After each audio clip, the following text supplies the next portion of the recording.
Buenas tardes a todos y a todas. Vamos a continuar con el desarrollo de nuestro contenido programático, la unidad 1, segunda parte. Hoy vamos a hablar de los sofistas y sus preocupaciones antropológicas. Primero que nada tenemos que saber que el término sofista viene del griego sofía, que significa sabiduría, y sofos, que significa sabio. Es el nombre dado en la Grecia clásica al que hacía profesión de enseñar la sabiduría. Los sofistas eran pensadores que desarrollaron su actividad en la Atenas democrática del siglo V a.C. Los filósofos de la naturaleza, los presocráticos, o sea, los filósofos que estaban antes que Sócrates, habían elaborado diferentes teorías para explicar el cosmos, o sea, para explicar el universo. Los sofistas y Sócrates van a cambiar el objeto de la filosofía. Ahora el tema de reflexión va a ser el hombre y la sociedad. Como los sofistas eran viajeros, conocían diferentes culturas totalmente distintas a las griegas. Por eso se plantearon problemas referidos a las costumbres y las leyes. Los sofistas eran maestros que iban de ciudad en ciudad, enseñando a ser buenos ciudadanos y a triunfar en la política. El arte de hablar en público, la retórica, era esencial en la democracia griega, donde los ciudadanos participaban constantemente. Las enseñanzas de los sofistas tenían un fin práctico, y ese fin era saber desenvolverse en los asuntos públicos. Y así también hay que recalcar que los sofistas fueron los primeros pensadores que cobraron dinero por sus enseñanzas. Siguiendo con lo que pide nuestro programa, vamos a hablar de la aportación de Sócrates. Bueno, vamos a hacer una breve referencia para conocer un poco quién era Sócrates, ¿verdad? Bueno, los métodos filosóficos al que recurrió este filósofo en el siglo IV ya antes de Cristo en Atenas eran dos, la ironía y la mayéutica. En realidad Sócrates es el primer filósofo que nos habla de su método. Sócrates nos cuenta cómo filosofa. ¿Y cuál es el método que emplea Sócrates? Bueno, Sócrates ha denominado a su método, como les dije, la mayéutica. La mayéutica, que significa la interrogación. Sócrates pregunta y el método de la filosofía consiste en preguntar para él. Cuando se trata para Sócrates de definir o de llegar a la esencia de algún concepto, sale de su casa y va a la plaza pública de Atenas y a todo el que pasa por delante de él lo llama y le pregunta, ¿qué es esto? Así por ejemplo, un día Sócrates sale de su casa preocupado en averiguar qué es la valentía, qué es ser valiente. Entonces llega a la plaza pública y se encuentra con un general ateniense. Entonces se dice, aquí está, este es el que sabe lo que es ser valiente, dice Sócrates, puesto que él es general, él es jefe, dice. Entonces Sócrates se va y se acerca a ese general, ¿verdad? Y le dice, general, ¿qué es la valentía? Tú que eres general del ejército ateniense, eh, tienes que saber qué es la valentía, le dice Sócrates. Entonces el otro le dice, claro está, ¿Cómo no voy a saber yo qué es la valentía? La valentía consiste en atacar al enemigo y en no huir jamás, le dice.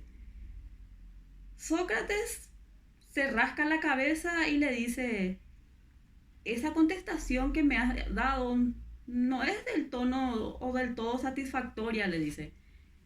Y le hace ver que muchas veces en las batallas los generales mandan al ejército retroceder para atraer al enemigo a una determinada posición y en esa posición echársela encima y destruirlo.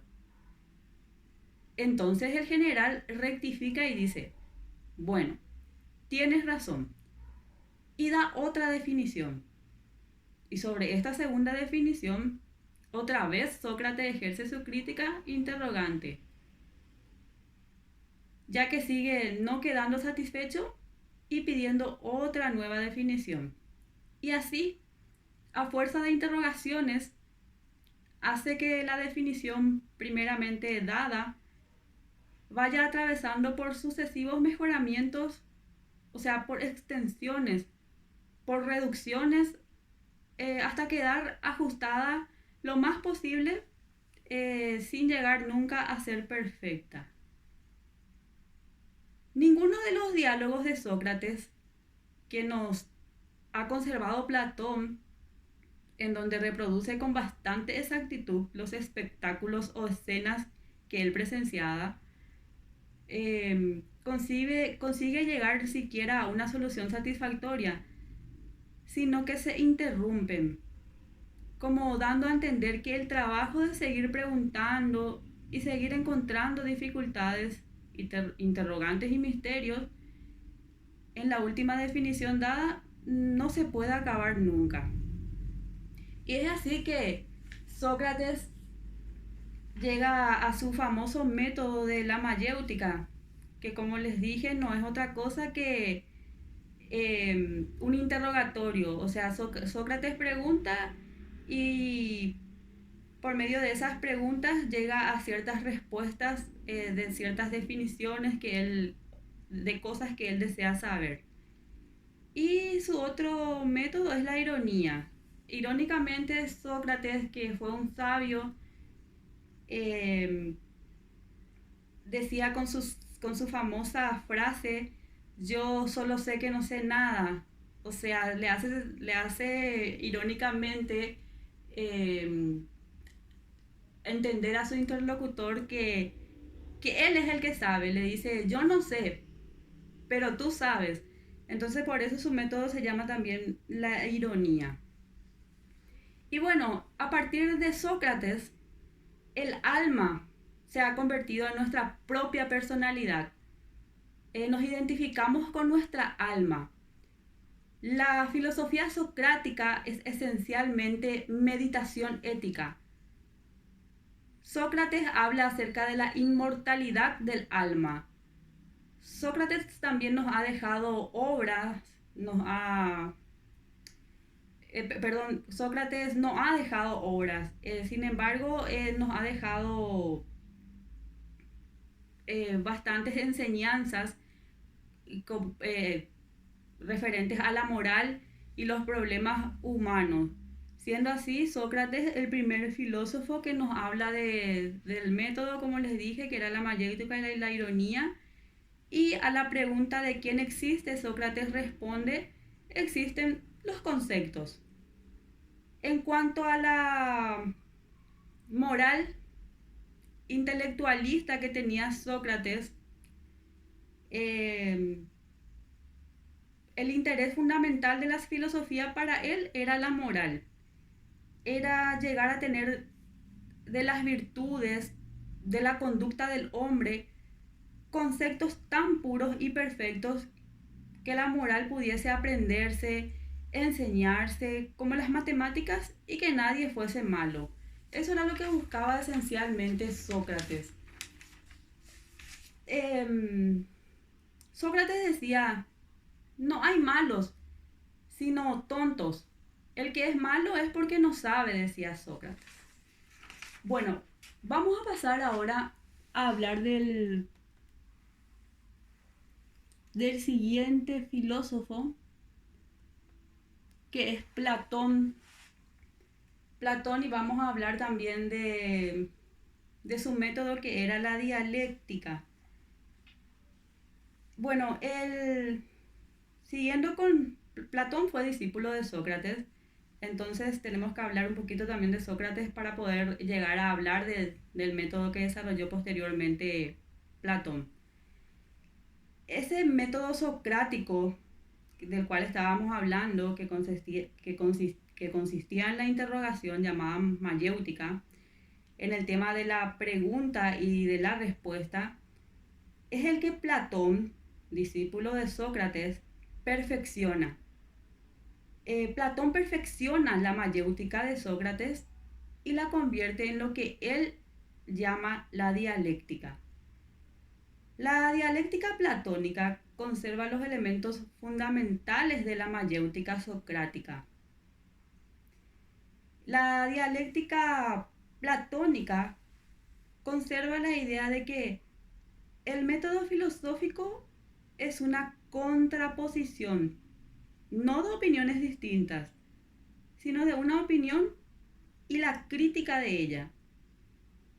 Conserva la idea de que hay que partir de una hipótesis primera y luego irla mejorando a fuerza de las críticas que se le vayan haciendo en torno, y esas críticas, como mejor se hacen, es con el diálogo, decía Platón. Decía que con el intercambio de afirmaciones y de negaciones se llegaba a un diálogo más acertado, y por eso le llamaba dialéctica. La dialéctica de Platón se descompone en dos momentos. Un primer momento consiste en la intuición de la idea, y otro segundo momento consiste en el esfuerzo crítico para esclarecer esa intuición de la idea. La intuición es la designación del camino, es decir, por dónde vamos a ir hacia la conquista de esa idea. Y entonces viene después la dialéctica propiamente dicha, en su segundo momento, que consiste en que los esfuerzos sucesivos del espíritu por intuir, por ver, contemplar, o como se dice en griego, theorein, de ahí viene la palabra teoría, las ideas van depurándose cada vez más, acercándose cada vez más a la meta hasta llegar a una aproximación la mayor posible. Nunca a la coincidencia absoluta con la idea, porque esta es algo que se halla en un mundo del ser tan distinto del mundo de nuestra realidad viviente. Tanto que los esfuerzos del hombre por taladrar esta realidad viviente, por llegar al mundo de esas esencias eternas, inmóviles y puramente inteligibles, que son las ideas, no pueden nunca ser perfectamente logradas. Platón es muy aficionado a los mitos, y para expresar su pensamiento filosófico apela muchas veces a ellos. Así, por ejemplo, para expresar su pensamiento de la intuición de la idea y de la dialéctica que nos conduce a depurar esa intuición, emplea el mito de la reminiscencia. Cuenta el cuento siguiente. Las almas humanas, antes de vivir en este mundo y de alojarse cada una de ellas en un cuerpo de hombre, vivieron en otro mundo, decía. Vivieron en el mundo en donde no hay hombres, ni cosas sólidas, ni colores, ni olores, ni nada que transite y cambie, ni nada que fluya en el tiempo y en el espacio. Esas almas vivieron en un mundo de puras esencias intelectuales. Vivían en el mundo de las ideas. Ese mundo está en un lugar que Platón metafóricamente llama lugar celeste. Topos Uranos le llamaba Platón a ese lugar. Él decía que allí viven las almas en perpetua contemplación de las bellezas de las ideas, conociendo la verdad sin esfuerzo alguno porque la tienen intuitivamente delante sin nacer ni morir en pura eternidad. Así decía Platón. Podemos también hacer una síntesis de lo que exponía Platón en su método dialéctico. Bueno, para Platón lo que primaba era el método discursivo, era un filósofo realista, hizo una distinción entre la opinión y el conocimiento fundado, distingue lo que él llama doxa, doxa significa opinión, de paradoxa, que significa paradoja, que es la opinión que se aparta, de la opinión corriente. Y frente a la opinión, que es el saber que tenemos sin haberlo buscado, pone Platón la episteme, o sea, la ciencia, el saber que tenemos porque lo hemos buscado. Entonces, la filosofía ya no es amor a la sabiduría, ni el saber en general. Significa ese saber especial que tenemos, que adquirimos después de haberlo buscado por medio de un método, es decir, siguiendo determinados caminos. Y para Platón, como ya les dije, el método de la filosofía, en el sentido del saber reflexivo que encontramos después de haberlo buscado intencionalmente, es la dialéctica. Cuando no sabemos nada y queremos saber, cuando queremos acceder o llegar a esa episteme, a ese saber racional y reflexivo, tenemos que aplicar un método al que Platón llamó dialéctica. Para Platón, el origen de la filosofía es el asombro, la curiosidad, la admiración. Y la dialéctica consiste en suponer que lo que queremos averiguar es tal cosa o tal otra. Es anticipar el saber que buscamos, pero inmediatamente negar y discutir esa tesis o esa afirmación que hemos hecho y depurarla en discusión. Entonces, Platón llama dialéctica al método de la autodiscusión, que es una especie de diálogo consigo mismo. Y dialéctica significa el arte de discutir, o sea, el arte de discutir consigo mismo. Para Platón existe el saber que tiene que ver con la experiencia y el saber que tiene que ver con la episteme. Cuando decimos que es el saber que tiene que ver con la experiencia, estamos refiriéndonos a la opinión, al doxa, a la paradoxa o paradoja. Y cuando hablamos del saber de epistemes, hablamos del saber que proviene de la ciencia, de ese saber buscado.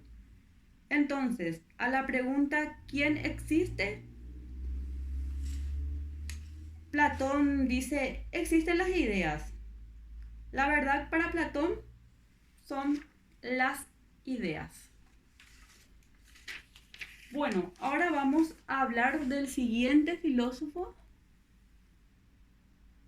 que es Aristóteles. Vamos a hablar del realismo aristotélico, de la lógica formal y la ética según Aristóteles.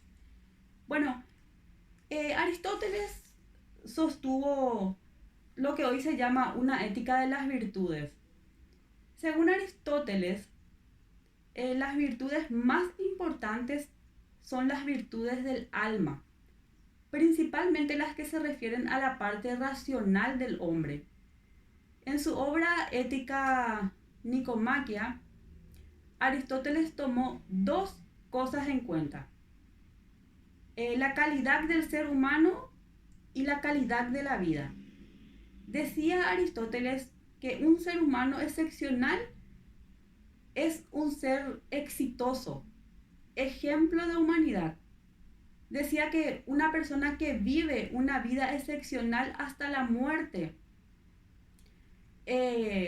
alcanzado el telos humano, dice. Entonces, ¿qué significa telos? Significa fin o propósito.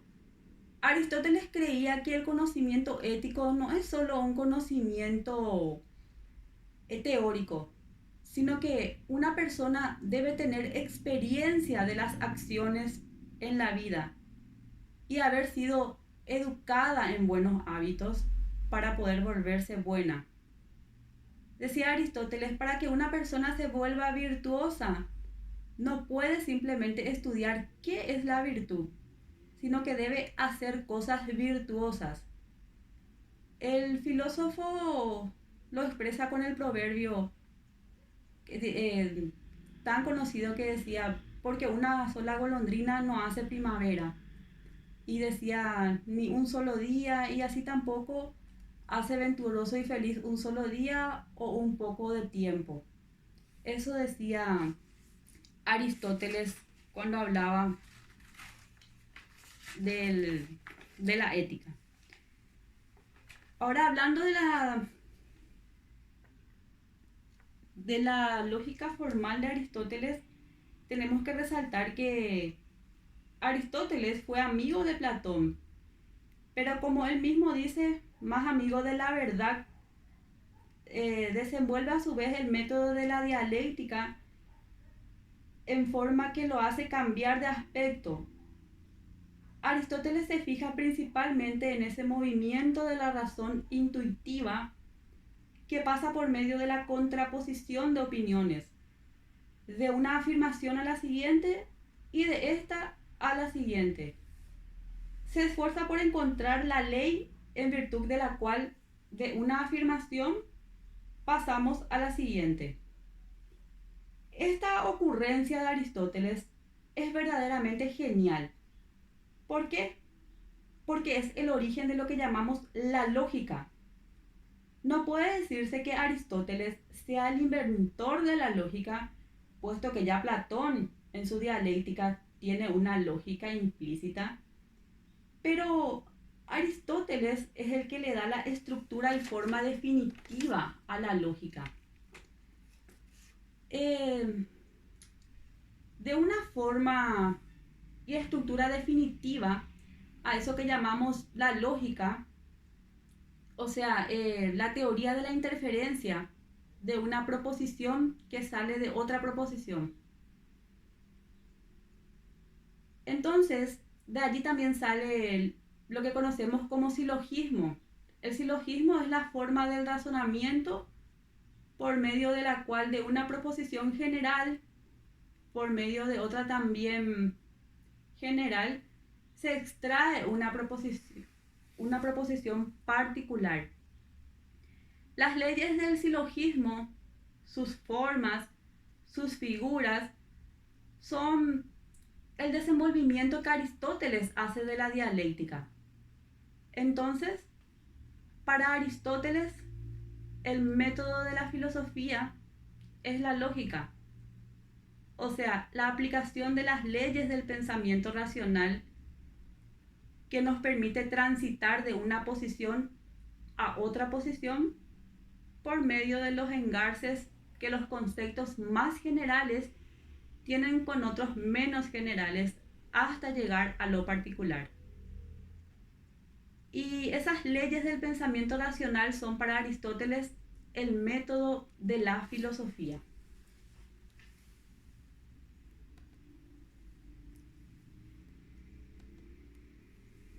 Ahora vamos a hablar de los estoicos.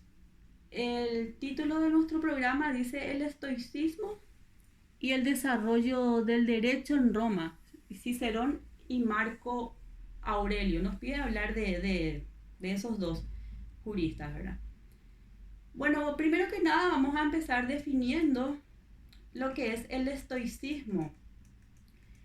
El término estoicismo proviene del lugar en el que el filósofo Zenón, que es su originador, comenzó alrededor del año 301 a.C. a dar sus lecciones en la Estoa Poikile, que era el pórtico pintado del Ágora de Atenas. Por eso se llama estoicismo. Y tenemos que saber que desde la antigüedad se estudió la posible influencia sobre Zenón de doctrinas semíticas tales como el judaísmo o las filosofías del Oriente Medio. El considerable parecido entre el estoicismo y el cristianismo en algunas doctrinas, sobre todo en la ética, sugirieron a algunos cristianos como Tertuliano que Zenón estaba familiarizado por su origen semita con el judaísmo. Los estoicos antiguos dividieron la filosofía en tres partes.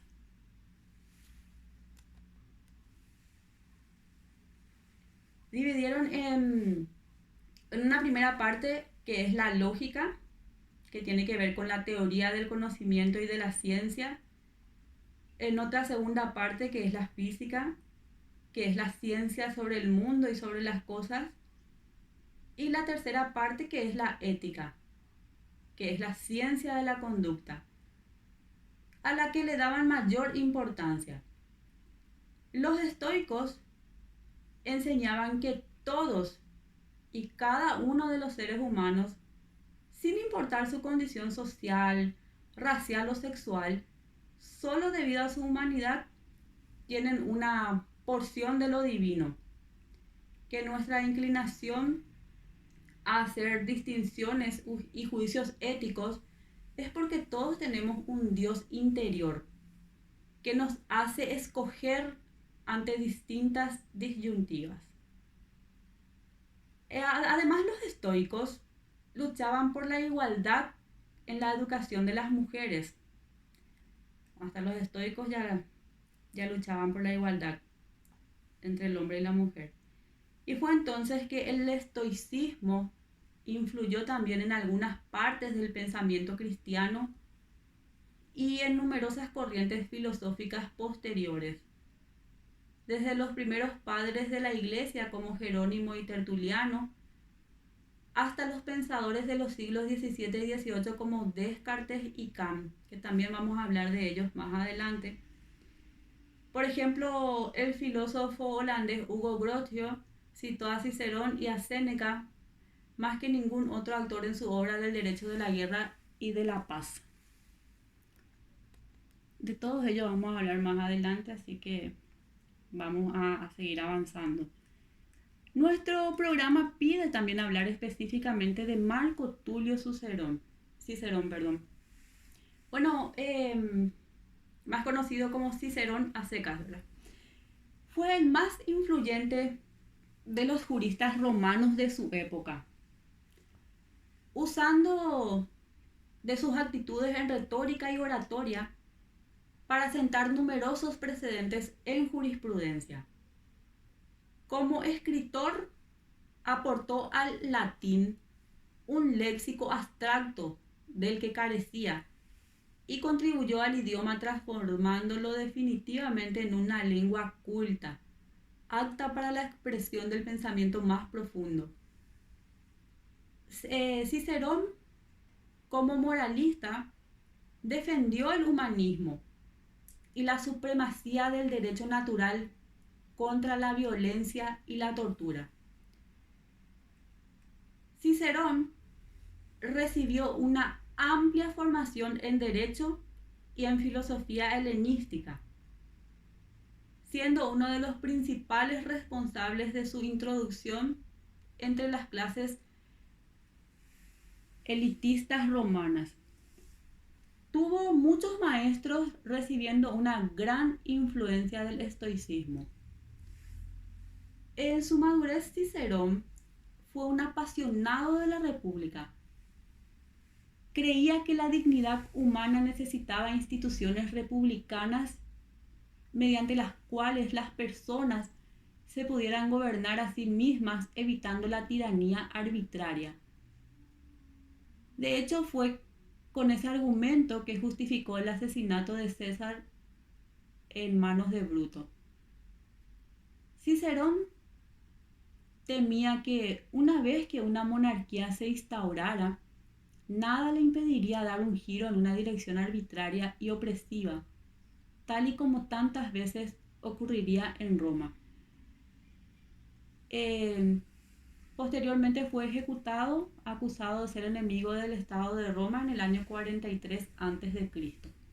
Eso fue lo que someramente pasó con Cicerón. Tenemos que hablar también del gran Marco Aurelio. Marco Aurelio el Grande, dicen algunos. Y Marco Aurelio fue coemperador del Imperio Romano desde el año 161 hasta su muerte. Fue el último de los llamados 5 buenos emperadores y considerado la figura más representativa de la filosofía. Marco Aurelio reformó la ley romana, limitando los abusos de la jurisprudencia civil, promovió medidas favorables para los esclavos, las viudas y los menores de edad, fortaleció las relaciones de sangre en lo que respecta a la sucesión en derecho civil, estableció una división social entre los honestiores y los humiliores, el más distinguido y menos distinguido, respectivamente, eso significa. Y también limitó las persecuciones contra cristianos que continuaron bajo su mandato, pero en menor cantidad que bajo el imperio de Trajano.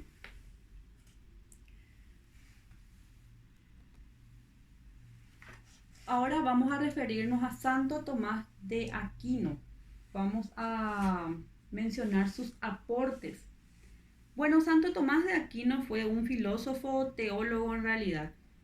Y en su obra Suma Teológica distingue las leyes en 4 categorías. La distingue en ley eterna, ley natural, ley divina y ley humana. La ley eterna, decía Santo Tomás, es la misma razón divina la que gobierna el mundo. Y decía que nadie puede conocer enteramente en sí misma, sino solo parcialmente a través de sus manifestaciones. La ley natural, según la definición que encontró Santo Tomás de Aquino, es una participación de la ley eterna a la criatura racional mediante la razón. Decía que es puesta por Dios y es hasta donde Dios quiere que sepamos, más no quiere, decía él. Solamente hasta donde Él quiere que sepamos podemos saber y hasta ahí nada más. La ley divina decía que es la revelada por Dios a través de las Sagradas Escrituras, y cuando se refería a la ley humana decía que era la creada por el hombre. No se desentiende de la ley natural, pero accidentalmente responde a problemas mundanos, decía él. Y si preguntamos a Santo Tomás qué es el derecho, él nos responde diciendo que es el jus et res, o sea, el derecho a la cosa justa. Santo Tomás de Aquino establece que el derecho es el objeto de la justicia. Bueno, ese es el aporte más importante que hizo Santo Tomás de Aquino para nuestro derecho. Ahora tenemos que hablar, ¿de quién tenemos que hablar ahora? De Descartes y su invocación metodológica. Bueno, el método que utilizaba Descartes era el método intuitivo, también conocido como método de la intuición. Y Descartes decía que de lo único que no tenía duda es de que estaba dudando. Decía también a través de una de sus célebres frases, ¿verdad? La más conocida: pienso, luego existo. Para Descartes, lo primero que encontró indudable es la duda. Descartes decía que las cosas están acá, no existen dos mundos, decía él. Bueno, Descartes encontró primero el pensamiento y segundo la existencia, por eso decía pienso y luego existo. Y a partir del renacimiento de Descartes, el método cambió completamente de cariz y el acento va ahora a recaer no sobre la intuición, sino sobre la intuición misma. El método filosófico en la edad moderna pasa a ejercitarse principalmente antes de tener la intuición y como el medio para obtenerla. Descartes en su obra El discurso del método decía ya que las ideas filosóficas para él era llegar a una intuición indubitable de la verdad. Decía que los caminos que conducen a esa intuición son las que le interesan. El método es por lo tanto preintuitivo y tiene como propósito lograr la intuición. Y si nos preguntamos, según Descartes, ¿cómo va a poder lograrse la intuición?